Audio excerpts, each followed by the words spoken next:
here at Fringe Journal, and today we have with us Greg Woods.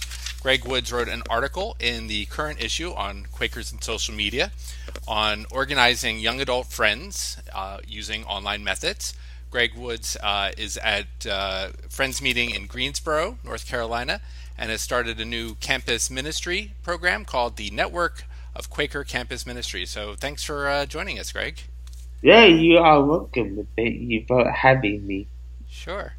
And tell us a little bit. You start off talking a little bit about how you had to go away to Quaker conferences and things to have a lot of Quaker connections growing Yeah. up, and how online became a way that you guys could connect in between conferences. Tell us a little bit about your experiences. Well, I grew up in a small town in Missouri, and the closest meeting was 30 minutes away. And in that meeting, there were at times I was the only youth my age. Well, for the most part of my childhood, the other kids were my siblings, and sometimes they were younger kids than me, but in my age range, there wasn't anyone. So I found my Quaker community through my yearly meeting, and some of my best friends were living 2 to 3 hours away at the very least.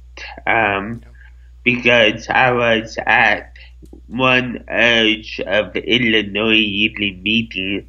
That yearly meeting actually covers 4 states, including Missouri. So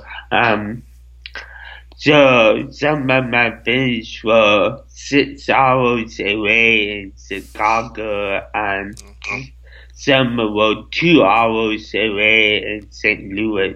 So being online was we were able to connect through in the meantime between yearly meeting sessions and between young friends conferences.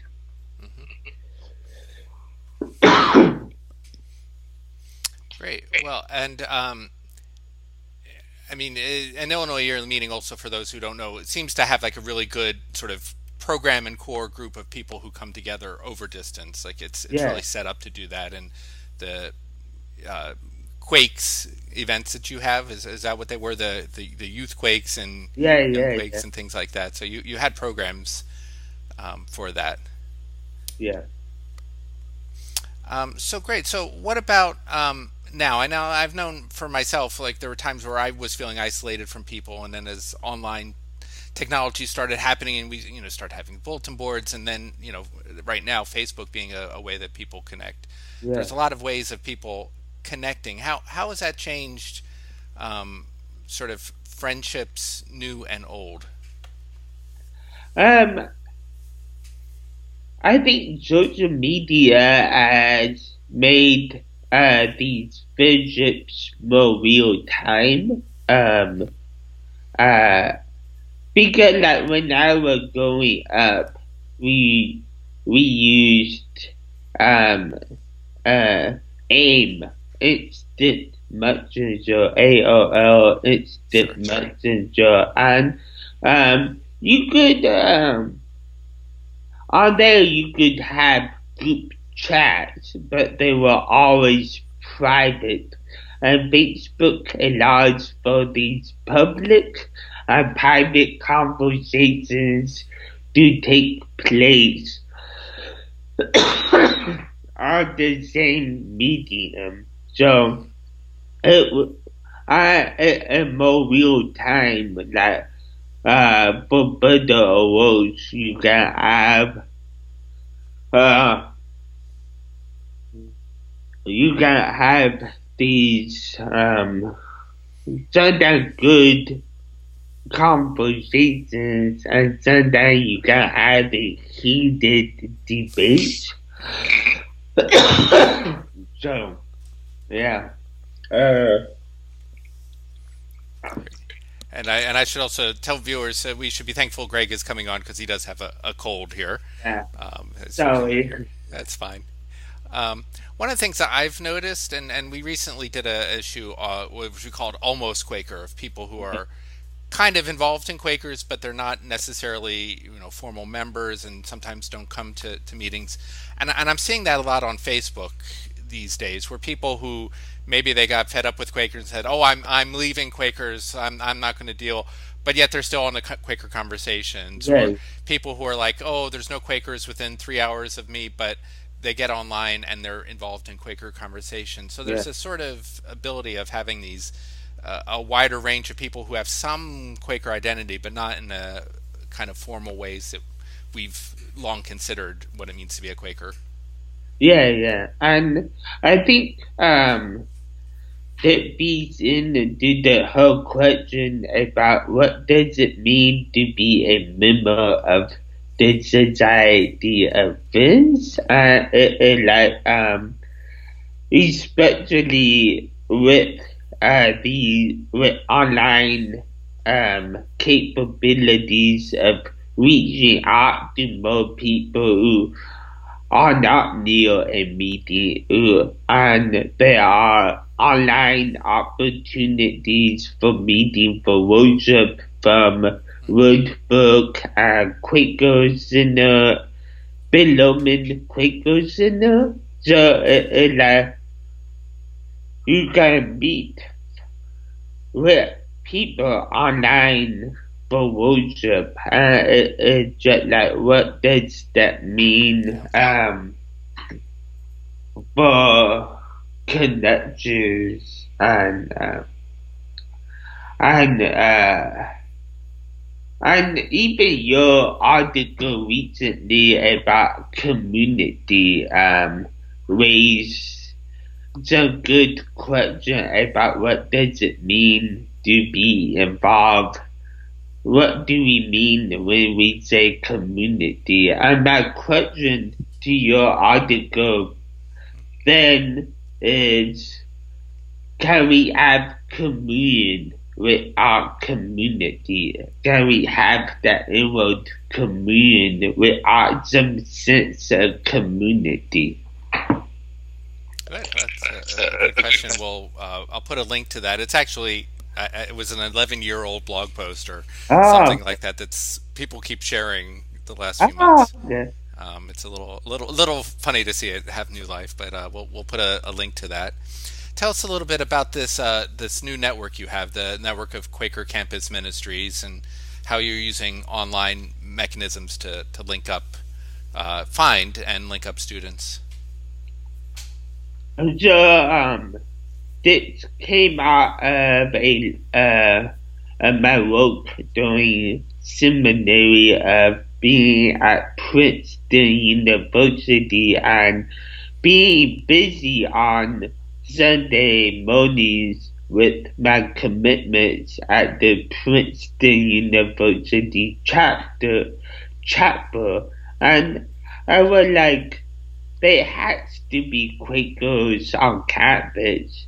So I found I identified two Quakers on campus, and we started a, a weekly worship sharing, and from the people who came, I would say about half didn't identify as Quaker, but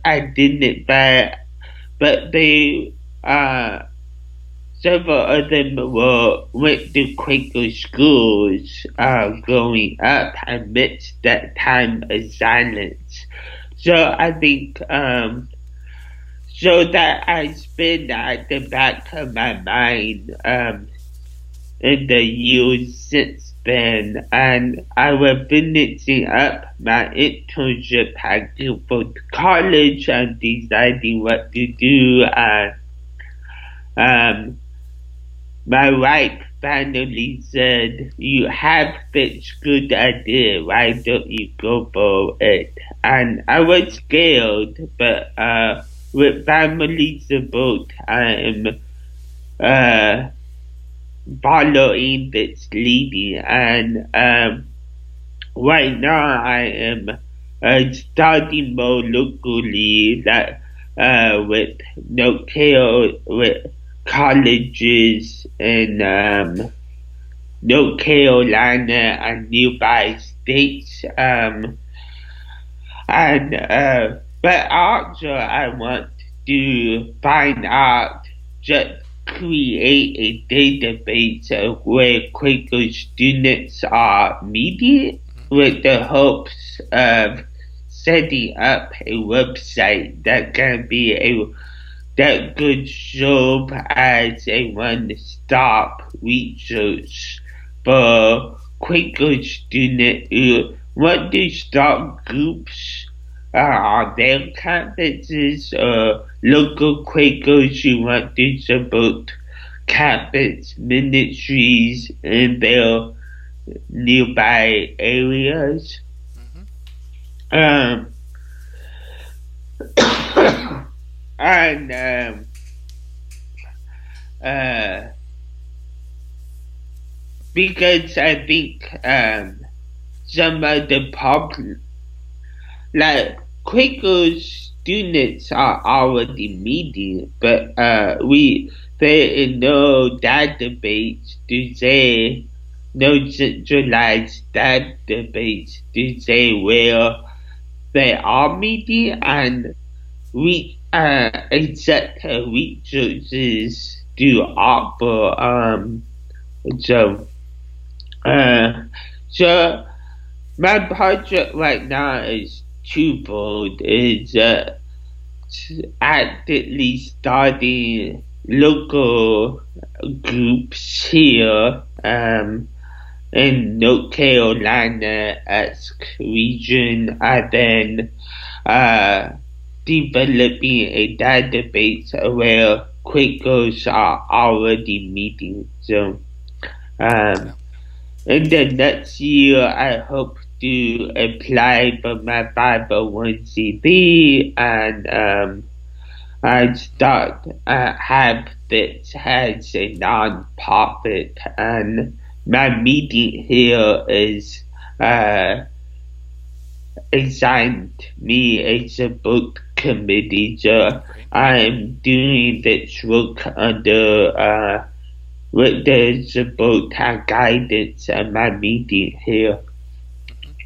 Well, that's great. I really look forward to this, and also be curious if there's any sort of best practices that you sort of Yeah, come up with. You find out what works and what doesn't, because I, certainly over the years have seen these sort of groups of yaffs, 20-somethings, sort of spring up in meetings and then die off, and spring yeah, up again and die off, and yeah. sometimes there's this, is there a special sauce to this that we can have, or and then what do you do when something does spring up? How do you support that? So Yeah, yeah, there's a lot to do, and I think sometimes we're kind of going in the dark, and perhaps established meetings are in the dark about how to support these groups when they do happen.